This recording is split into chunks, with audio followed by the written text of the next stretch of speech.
là c'était le summum de l'hypnose comme elle avait fait, c'est que la personne en fait, il la incarne Marie-Alice Cinnamon. Et ça c'était bluffant parce que en fait, elle avait la même voix, la même démarche et tout. La personne qui vit l'hypnose, c'est lui qui vit à 100%. Moi, il est là juste pour accompagner. Donc moi, il ne connaît pas qu'est-ce qui se passe dans sa tête. Il y a des dangers dans ce genre de pratique. Est-ce qu'il y a un risque que le retour à la réalité ne se fasse pas du tout, ou se fasse difficilement, ou se fasse, mais qu'il y ait un avant la séance d'hypnose et un après? Manipuler, non. En fait, c'est d'accompagner. Donc la personne en état d'hypnose. Et quand tu fermes les yeux, qu'est-ce qui se passe? Est-ce que c'est parce que tu es endormi? Est-ce que c'est la même sensation comme quand tu somnoles et que... C'est un peu ça, mais après du coup il y a le noir. En même temps quand on ferme les yeux, on a le noir. Oui, oui, tout à fait. Quand tu fermes les yeux, effectivement, c'est un peu noir. Il fait noir. Histoire de vie avec Sukasula. Bonjour Dani. Salut, Soukaina. Bienvenue sur Histoire de vie. Merci en tout cas pour l'invitation déjà. Écoutez, je suis ravie de vous recevoir, contente de découvrir ce qu'est l'hypnose. Une pratique assez particulière, hein. On va essayer de comprendre qu'est-ce qui se passe quand une personne entre en transe. Déjà, le terme fait peur, hein. Transe, ça fait un peu... Pourquoi ça fait peur le mot transe? Parce que c'est lié, je sais pas moi, aux esprits, à tout ce qui est spirituel. Aussi, il y a une partie spirituelle dans l'hypnose. Et là, on va partir sur l'hypnose spirituelle, mais un petit peu plus tard. Donc là, aujourd'hui, mis à part la zone de l'hypnose de spectacle, il y a aussi une petite partie de thérapie. D'accord, voilà. Ok, super, on a hâte. Mais avant toute chose, avant de découvrir ton histoire, parce que c'est un peu le principe d'Histoire de vie, qu'on découvre l'histoire d'un professionnel, comment cette personne en est arrivée à pratiquer son métier, à exercer son métier, pardon. Avant d'en arriver là, j'ai besoin qu'on définisse ensemble justement ce qu'est l'hypnose. Une façon de faire assez particulière, on te disait, c'est comme si on enlevait, selon moi, le pouvoir qu'a habituellement le cerveau sur le corps, en fait. L'hypnose, c'est de l'automatisme. Vous conduit, est-ce que vous conduit? Oui. Oui, bien sûr. Conduit, c'est un état hypnotique. Ah bon? Ah bah oui. C'est-à-dire? C'est-à-dire que là, c'est ton inconscient qui conduit à ta place. En fait, dans le cerveau, il y a une partie inconscient et une partie conscient. Donc l'inconscient est utilisé à 90% et la partie consciente à 2% ou même 3%. La partie conscient, en fait, c'est tout ce qui concerne la prise de décision. Par exemple, quand on conduit, donc c'est l'inconscient qui conduit, donc ça reste de l'automatisme aussi. Par exemple, s'il y a un danger, et là où freine, c'est la partie conscient qui interfère avec la partie inconscient. Voilà, tout ce qui concerne de l'automatisme, c'est l'état d'hypnose. Voilà. Par exemple, si jamais on a envie de vivre l'expérience de l'hypnose, peut-être après, on ne sait jamais. Donc, il peut faire oublier le côté animatrice radio, parce que animatrice radio est aussi plein de choses. Qu'est-ce que je deviens là devant le micro? Justement, c'est d'aller chercher d'autres talents qu'on est là. Ouais. Ok, c'est assez spécial. Moi, dès que vous me parlez de tester la chose, je suis presque en panique. Mais bon, on a une charmante Priska avec nous qui va se prêter au jeu, qui va, se faire hypnotiser. Je ne sais pas si ça se dit, hein, on se fait hypnotiser. Oui, ça se dit. Et vous êtes praticien hypnothérapeute, vous n'êtes pas un hypnotiseur. Alors, est-ce qu'il y a une nuance? Alors, on en a une nuance, effectivement. Donc, dès les débuts, donc, on a fait l'hypnose de spectacle, une formation en hypnose de spectacle, donc en 2021. Ensuite, partir de la formation, donc, si je me rappelle bien, c'est la formation hypnose ericksonienne et technicien PNL, donc la programmation neurolinguistique. Ok, voilà, donc... PNL, on entend de plus en plus parler de cette pratique. Bon, dans tous les cas, on va en parler tout au long de cette interview, mais d'abord, on a besoin de savoir qui vous êtes. Ouais. J'ai envie de vous dire, chers auditeurs, restez à l'écoute jusqu'à la fin. Je vous le disais, on a Priska qui est avec nous, qui va se prêter au jeu, qui va se faire hypnotiser. On verra ce que ça va lui procurer, si elle match avec le concept ou pas. Et puis elle viendra nous dire également comment elle a vécu ce moment. Je pense que ça sera très très intéressant et ça sera assez spectaculaire, j'ai envie de dire. En tout cas, restez avec nous. Mais d'abord, on le disait, on a besoin d'apprendre à vous connaître. Qui êtes-vous, Dani? D'où sortez-vous? Comment est-ce que vous avez atterri dans cet univers? Donc, Dani, originaire de Saint-Benoît, donc La Réunion la même, dans l'Est. Donc, Minéna, 34 ans. Ok. Voilà. Donc, vous le disiez, vous avez démarré en 2021. Comment est-ce que vous en êtes venu à vous dire, aussi j'allais hypnotiser des gens. Alors, tout est devenu justement par un simple hasard, parce que m'a invite un hypnotiseur donc dans mon émission. Oula, donc à tout moment je deviens hypnotiseuse aussi. Hein. Aussi, donc m'a invité et donc nous l'a fait quand même deux émissions sous hypnose, donc avec mes collègues animatrices. Du coup, donc m'y voit qu'il fonctionne très très bien et du coup, mais il était assez surpris la façon de changer un état à l'autre. Et comme il était fait des formations en hypnose de spectacle, donc m'a partie fait une découverte également parce qu'il m'aime bien sortir un petit peu dans la zone de confort et c'est d'aller chercher un petit peu qu'est-ce que c'est l'hypnose, etc. Et moi de base, je m'étais fait uniquement l'hypnose de spectacle. Mais au fil du temps, parce que m'a pratiqué 2 ans l'hypnose de spectacle, et ce qui ressort souvent, c'est la partie thérapeutique. Parce que avec l'hypnose de guerre et de fumée, est-ce que côté l'addiction également, est-ce que ça peut engendrer justement la guérison, etc. Et m'a pose quand même la question, c'est de savoir effectivement est-ce que y a une possibilité de faire la formation. Et avec mon travail actuel, enfin avec mon ancien travail, c'était impossible de faire la formation parce que la formation dure entre 2 mois et 3 mois, formation de PNL, etc. Concernant l'hypnose concrètement thérapeutique et enfin limiter mon travail pour faire justement ce côté l'hypnothérapeute. D'accord, donc vous, dans ce que vous faites, vous conduisez les personnes à les volontaires déjà pour être consentants pour que ça fonctionne? Alors, il y a deux parties. Donc, on est là, la première partie en l'hypnose de spectacle, il faut avoir des volontaires, d'accord. Donc, on est là 10% de réceptivité sur par exemple, sur un show. Et la personne en thérapeutique, donc forcément, la personne quand il va appeler à moi, déjà, il est là accès en fait à son inconscient déjà pour la guérison. C'est-à-dire que la personne est déjà réceptif. Donc c'est lui qui va faire le premier pas. Oui, il y a une volonté, voilà, il y a une démarche. Okay. Voilà, tandis que l'hypnose de spectacle, m'y arrive, m'y savoir qu'il est réceptif ou pas, m'y fait des tests et ça, il y en a 10% de réceptivité, tout simplement. Donc là, il y en a 10% moins. de réceptivité. Qu'est-ce qui se passe du coup Parce qu'en fait, c'est des techniques que l'on emploie donc assez rapidement. Donc c'est des techniques que nous va faire avec Prisca tout à l'heure, c'est d'aller chercher l'inconscient rapidement. Tandis que sur l'hypnothérapie, c'est différent. C'est-à-dire que là, nous fait la PNL avant, c'est d'aller chercher les problématiques avant. C'est pour ça que en l'hypnothérapie, il prend 2 heures de temps. Et en show spectacle, il a très peu de temps, mais il a 15 minutes. Donc il faut pendant les 5 premières minutes aller chercher la personne assez réceptive à l'hypnose pour pouvoir faire vivre sur scène. Parce que sur scène, il y en a 10 minutes de show. Oui, et puis le brouhaha aussi, peut-être que ça joue, le public, la personne est un peu dans un état de... Peut-être que ça joue aussi sur le fait que ça marche pas toujours.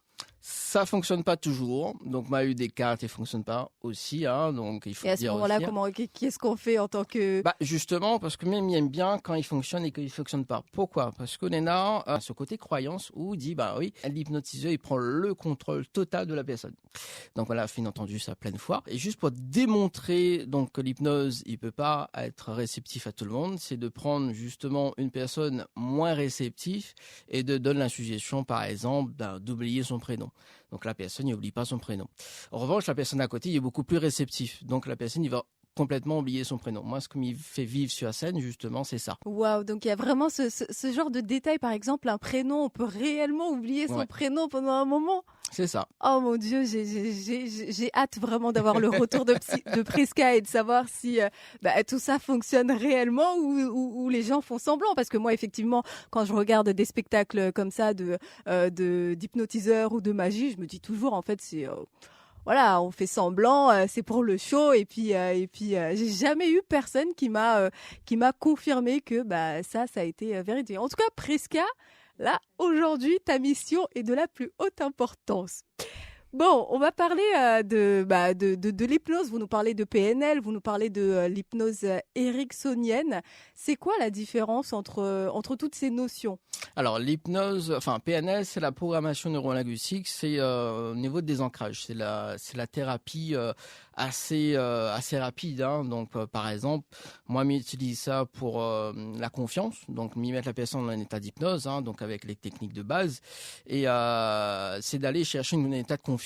Donc, il discute avec l'inconscient. Ce que nous va faire tout à l'heure, effectivement, avec Prisca, c'est de faire justement une dissociation de l'inconscient et la partie conscient. Et c'est d'aller chercher rapidement un état de confiance, de visualiser par exemple un code couleur et d'associer cet état de confiance à un code couleur et de ramener ici et maintenant. Et à chaque fois qu'elle va voir une couleur en particulier, donc c'est un état où elle aura confiance. C'est des ancrages assez rapides en fait dans la vie de tous les jours. L'hypnose érectionnelle, c'est d'accompagner sur plusieurs étapes avec la personne. Donc par exemple, si il y en a donc des traumatismes, c'est d'aller chercher donc déjà dans un premier temps le côté trauma, de faire visualiser une personne, donc l'imagination de la personne, et aussi de faire les yeux ouverts, de l'amnésie avec les yeux ouverts.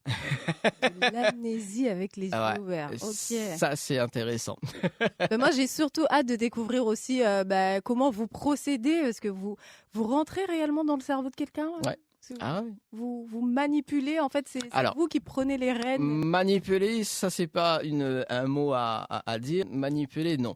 En fait, c'est d'accompagner. Donc la personne en état d'hypnose, bien évidemment, on a l'inconscient qui va donner son feu vert. En fait, là, c'est discuter avec son inconscient, discuter avec l'inconscient et de demander justement l'inconscient, est-ce que vous connaissez très bien la partie consciente? Et souvent, les réponses sont très impressionnantes parce que l'inconscient, il connaît jamais la partie consciente. Ce que m'y fait aussi souvent en spectacle, c'est donc par exemple il met la main ici et en fait il a l'inconscient qui discute comme ça, oui et non, et là l'inconscient qui discute en fait non, il ne connaît pas la partie consciente, et ce qui est très très génial parce que en fait la personne il découvre une autre partie. Bah oui, c'est sûr, ça doit être assez particulier. Moi, je ne peux m'empêcher de penser à l'état dans lequel j'étais quand j'ai été touchée par le chikungunya. Je ne pouvais plus bouger mes membres et du coup, je me demande est-ce que un hypnotiseur aurait pu me faire passer cette douleur et que mon corps puisse réagir comme si ces douleurs n'existaient pas alors qu'elles étaient physiquement présentes. Alors, ça dépend aussi les douleurs. Parce qu'il y en a plusieurs types de douleurs. Bon, les douleurs de chikungunya, bon, ça va, un clean, c'est bon. Par exemple, donc vous êtes en train de nous dire que c'est faisable. C'est faisable. Ok, intéressant. C'est faisable. Parce qu'en fait, tout inconscient, il y connaît de corps de A à Z. Donc, tout ce qu'on récupère, donc l'inconscient, il va trier, il va filtrer, en fait. Et les gars, fait un nettoyage du corps. Mais il faut donner les outils pour. Voilà. Alors, on parle beaucoup de chikungunya parce qu'en ce moment, La Réunion fait face à une épidémie de chikungunya. Là, je m'adresse à nos auditeurs de la métropole ou d'ailleurs. C'est pour ça que ça va parler à tous ceux qui vivent à La Réunion, mais pas forcément à d'autres. C'est un petit peu comme si on était en période de Covid. Hein. On a fait un bond dans le passé, sauf que nous, c'est le chikungunya en ce moment. Bon, Dani, est-ce qu'on ne passerait pas à la démonstration? Ah, on est pressé. Hein. Oh oui, attendez, on est là pour ça. Hein. Moi, j'ai attendu, Prisca, elle attend. J'ai envie de voir ce que ça fait. Comme ça, on pourra en parler et maintenant, on saura de quoi on parle finalement. C'est bon. Tout ce que vous nous expliquerez, on aura pu poser des images. Alors, nos auditeurs ne sont pas là, évidemment. Je vais vous renvoyer sur Instagram pour que vous puissiez avoir les images. Je vais vous décrire également ce qui se passe en ASMR pour pas déconcentrer nos showman, on va les appeler comme ça. Bon, Dani, on se retrouve dans quelques instants pour parler de ce qui vient de se passer. C'est bon. Allez. Alors là, ce qui est en train de se passer, c'est que Dani est en train de faire un test de réceptivité pour vérifier si Prisca est en train de recevoir et elle est apte à se faire hypnotiser. Donc, je vous décris la suite après. Prisca. Ce que je constate quand même, c'est que Prisca a réellement envie que ça fonctionne. Elle s'exécute sur absolument tout ce qu'on lui dit. Là, par exemple, on vient de lui dire, écoutez, de fermer les yeux, c'est un peu le principe, hein, ça démarre souvent comme ça. De lever la main droite, la main gauche également. Elle a l'air dedans quand même, hein. De poser ses pieds à terre, ses pieds ont l'air cimentés. Oh là là, est-ce qu'elle réussira à les relever ses pieds? J'observe qu'elle réussit à les lever ses pieds. À mon avis, ça prend pas trop. On va voir la suite, mais là, ça part un petit peu mal. Là, du coup, je vois que Dani vient de lui demander d'imaginer une espèce de safe place. Elle vient de choisir la plage. Et je vois qu'elle a l'air vraiment presque endormie, on dirait. Bon, j'arrête là la session ASMR. On va lui poser des questions juste après, quand elle termine. À tout de suite. Bah alors, Prisca, Alors, que s'est-il passé? je ne sais absolument pas. Je pense que j'ai pas assez lâché prise. Il y a eu des moments où j'ai eu l'impression que on allait décoller, puis après Prisca reprenait le dessus sur son corps. Il y avait des moments où je sentais vraiment que ça partait, c'était plus lourd, j'étais ancrée. Il y avait des choses un peu plus concrètes, on va dire, mais du coup, même moi-même, là, je suis assez déçue parce que je pensais pouvoir tester vraiment cette partie-là, et puis finalement, non, quoi. Donc, Oui, t'aurais aimé que ton cerveau lâche prise. peut-être qu'il faut un peu plus de travail, un peu plus longtemps, je sais pas. Bah, je sais pas, mais c'est vrai que moi, je t'observais beaucoup, histoire de voir qu'est-ce qui se passe réellement dans ton corps au moment où il fait des claquements de doigts, par exemple, ou quoi. Et je te voyais un peu grimacer. Des fois, je te voyais serrer des dents, Sourire aussi. En fait, non, ça marche pas en fin de compte. Ouais, comme claquement si de doigts, je pensais que ça allait faire quelque chose aussi, mais en fin de compte, non. Prisca, on va juste contextualiser les choses parce que c'est vrai qu'on t'a pas présenté, t'es arrivée comme ça, comme une fleur. Prisca, c'est une collègue à qui j'ai parlé de cette interview et qui était plutôt ok pour se laisser tenter et voir comment. Très partante même. Voilà, oui. donc elle ne connaît pas du tout Dany, donc on n'est pas sur du vas-y, je fais semblant que j'étais partie ou quoi. Donc réellement là, tu t'es sentie un peu vide. Et quand tu fermes les yeux, qu'est-ce qui se passe? Est-ce que c'est parce que t'es endormi? Est-ce que c'est la même sensation comme quand tu somnoles et que tu vas vers Morphée ou Ouais, c'est un peu ça. La description peut-être, ouais, tu le décris bien toi. Ouais. C'est un peu ça. Mais après, du coup, il y a le noir. En même temps, quand on ferme les yeux, on a le noir. Oui, tout à fait. Quand tu fermes les yeux, effectivement, c'est un peu noir. Il fait noir.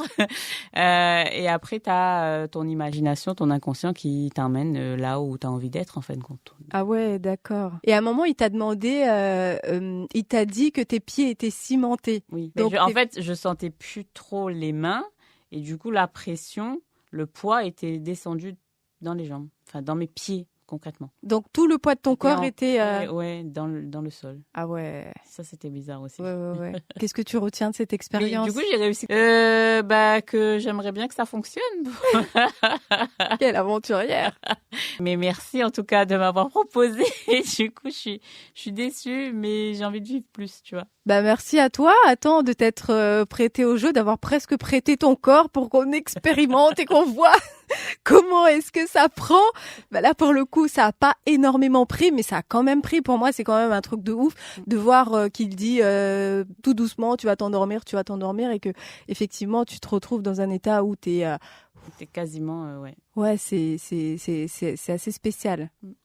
Bon, bah merci Prisca en tout cas d'avoir expérimenté, de nous avoir donné ton retour d'expérience tout simplement. Prisca qu'on retrouvera peut-être dans Histoire de vie, on sait jamais. Pourquoi pas. Avec sa passion pour le bodybuilding. Plein d'autres choses. Et plein d'autres choses. Bon, bah merci en tout cas de t'être prêté au jeu. On va retrouver Dany qui va nous expliquer ce qui s'est passé. Bon bah Dany, qu'est-ce qui s'est passé? Comment est-ce que vous avez vécu ce moment? Bah c'est bien ça. Ouais. Parce que du coup, elle s'est mise en auto-hypnose tout seul. Donc sans de donner de suggestion.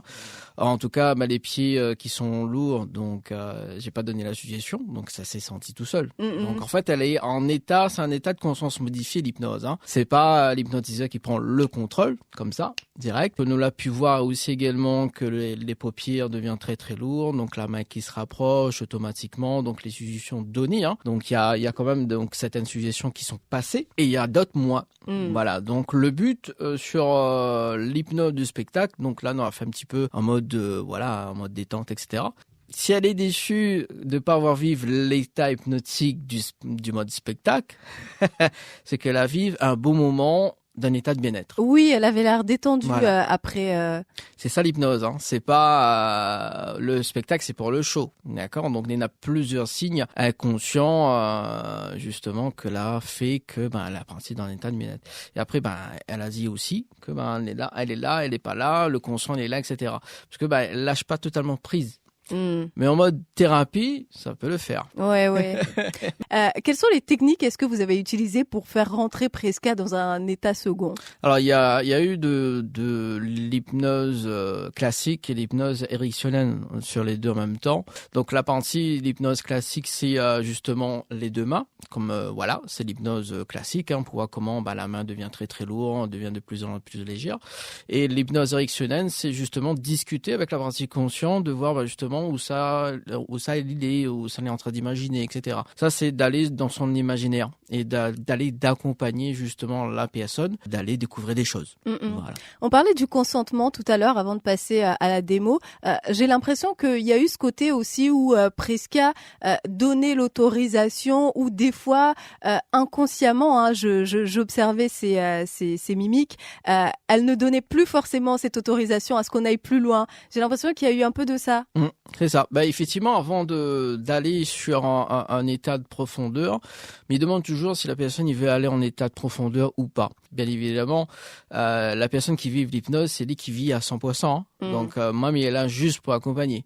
Donc, moi, il ne connaît pas qu'est-ce qui se passe dans sa tête. Donc, c'est ça aussi. C'est moi, il voit les gestes inconsciemment, tout ce qui concerne la respiration, tout ce qui concerne la détente, la tête qui se relâche, etc. Donc, c'est des signes inconscients. Et puis, la personne dans son imagination, mais ne connaît pas quoi c'est en train d'imaginer. Ouais. Il y a des dangers dans ce genre de pratique. Est-ce qu'il y a un risque que, parce que vous parlez de l'état de conscience modifié, est-ce qu'il y a un risque que le retour à la réalité ne se fasse pas du tout ou se fasse difficilement ou se fasse, mais qu'il y ait un avant la séance d'hypnose et un après, c'est-à-dire la conscience n'est plus du tout la même, le cerveau non plus, la personne en elle-même, elle est changée. Là, on se met pas en général sur une séance d'hypnothérapie que moi m'y fait, non, la point de danger.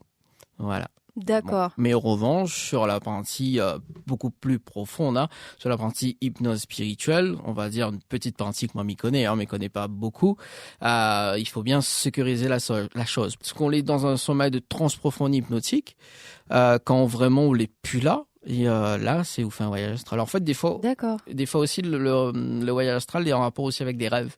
Également, qu'on ressent aussi des sensations. Là, tout à l'heure, il parle de goût, etc. Donc, l'odeur du sable, etc. Donc, si nous approfondit un peu la chose, donc, nous peut faire un voyage astral.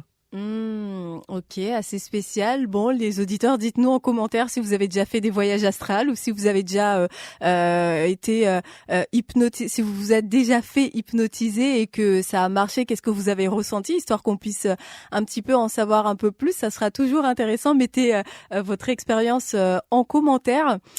Est-ce qu'il y a des anecdotes comme ça qui vous ont marqué en spectacle, des choses comme ça qui se sont pas forcément passées comme on espérait, mais bluffé quand même la réaction des personnes sur scène, notamment donc sur l'hypnose transprofonde. Donc nous peut aller sur un état où la personne y change de langage, donc de parler chinois ou extraterrestre également. Là c'est autre chose.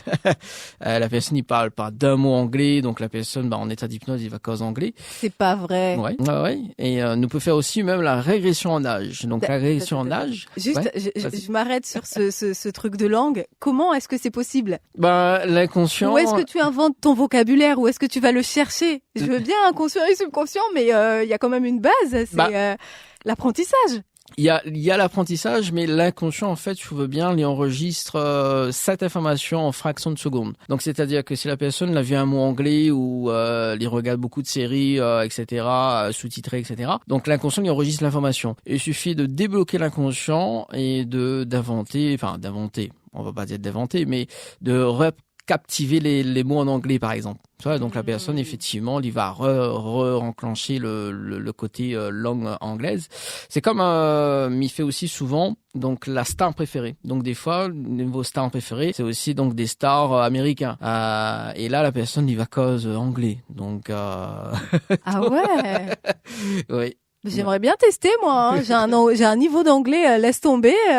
Si je peux modifier cette petite conscience et l'inconscience plutôt. Non, l'inconscient. Si je peux modifier l'inconscient et que je me retrouve soudainement à parler anglais comme une anglaise, écoutez, moi je suis bien preneuse. Ça sert l'anglais dans la vie. Oui, beaucoup, espagnol, tout ça. Donc voilà, ça peut partir en langue chinoise. Bon, la langue chinoise, c'est la langue inventée par l'inconscient. Et voilà. Ok. Donc, et puis une petite anecdote aussi. Donc on avait fait une régression en âge. Donc c'est d'aller chercher donc l'enfant de l'intérieur, donc l'enfant intérieur, et de faire réagir l'enfant intérieur.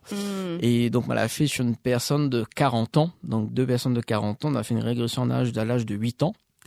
Et ils bougent en fait comme des petits enfants de 8 ans. Ah ouais. Et c'est impressionnant parce que en fait, ils font les gestes, ils causent vraiment, ils changent la voix.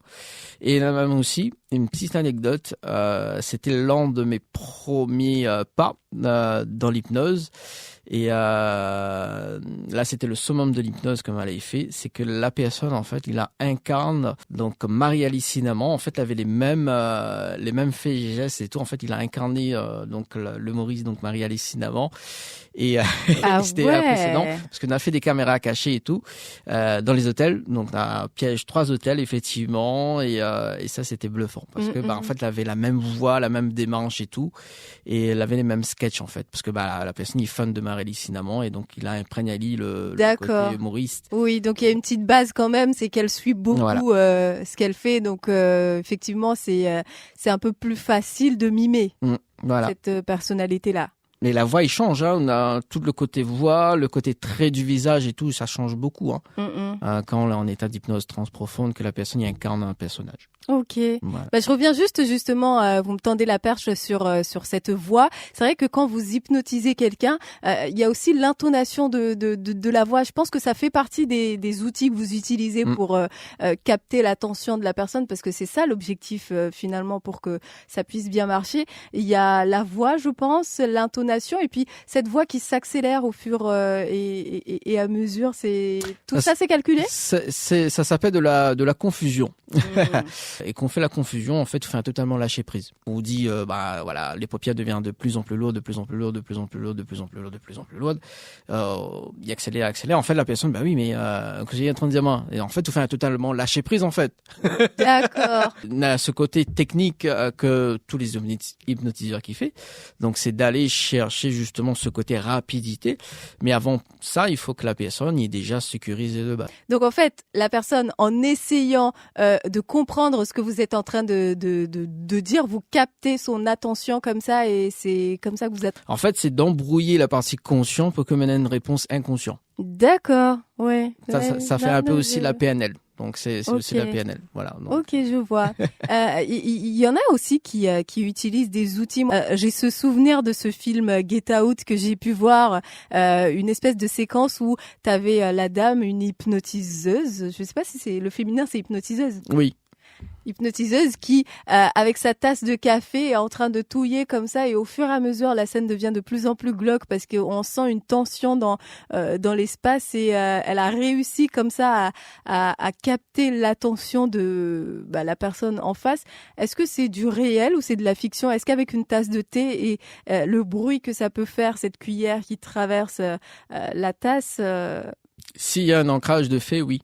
En fait, tout devient un ancrage. Donc, quand on a fini de captiver l'inconscient, c'est l'inconscient en fait qui connaît justement cette base. Par exemple, c'est dit une bêtise. Par exemple, à chaque fois que vous voyez votre téléphone, justement, on va crier de joie. Tu vois. Donc, ça s'appelle un ancrage. Le côté scène, justement, donc la personne a déjà fait l'ancrage et de partir en état d'hypnose. D'accord. Vous qui connaissez bien ce milieu-là, j'imagine que vous devez avoir des confrères qui exercent dans l'île ou à Paris. Vous nous parliez de Paris tout à l'heure en off. Est-ce qu'il y a des charlatans dans ce milieu? Est-ce qu'il y a des personnes qui utilisent ces techniques à des fins qui sont moins positive? Après, on m'a formé sur une école où la politique est très très bien claire.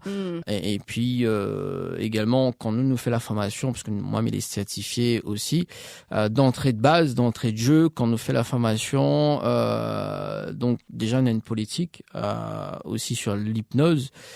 Et aussi, donc, les formateurs, ils regardent déjà sur le point, déjà, ils captent toute personnalité.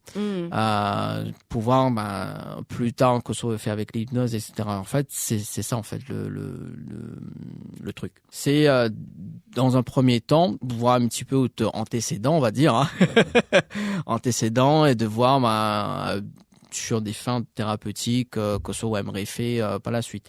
Parce qu'en tant que maître praticien, c'est pareil. Donc maître praticien, moi en tout cas sur ce côté-là, il faut les productifs, en tout cas sur la partie hypnose.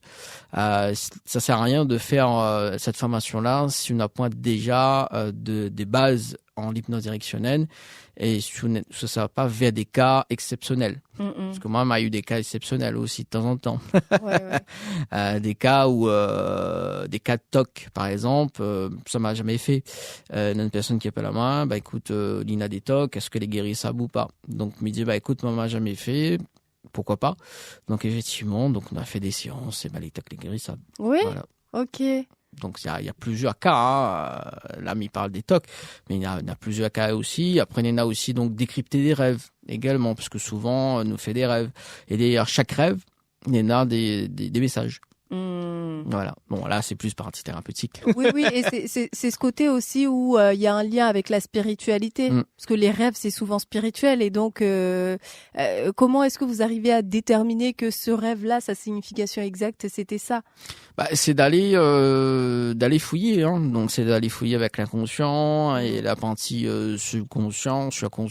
C'est-à-dire, est-ce qu'il y a des traumatismes, est-ce qu'il y a des raisons pour lesquelles cette personne peut faire ce rêve-là tout le temps? Des fois, oui. Des fois, en fait, il y a un rapport avec les traumas. Des fois, il y a un rapport avec le futur également. Des fois, il y a un rapport avec plein de choses.